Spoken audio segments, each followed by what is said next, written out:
dito mag-walk-in para po sa mga naghahanap ng para sa sanggipsan. So, meron po siya dito. Ito po, sample natin. Ito ay 30 pesos with cup na po siya. Ayan. So, maliit pa to siya ha, kasi meron po daw na pwede pang pang benta talaga. So, ilalagay ko dito yung information nila dito sa screen para at the same time, pwede kayo makavisit dito.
Okay guys, meron tayong 3 kinds dito na lettuce, which is romaine, and then Lolo Rosa, and then Estrosa. Ito yung parang ano siya, radish type. Ayan. Mas crunchy daw ito.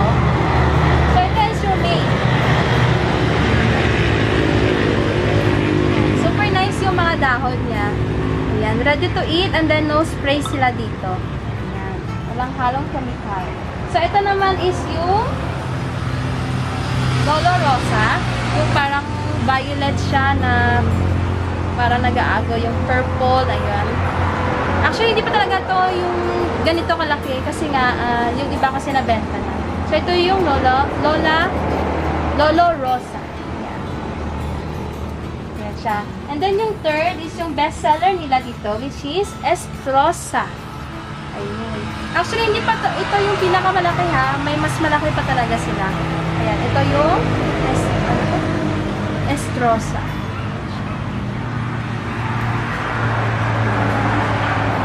Naghahanap dyan for sanggipsal, pwede dito. Pwede kayo mag-visit dito located at Dahay Surala South, Cotabato. Ayan, 30 pesos per cup po sila. Ayan, super nice. Okay, so dito natatapos yung vlog natin for today and don't forget to like and subscribe to my YouTube channel. Don't forget to click the bell button para always ang updated every time I upload my videos. Bye-bye!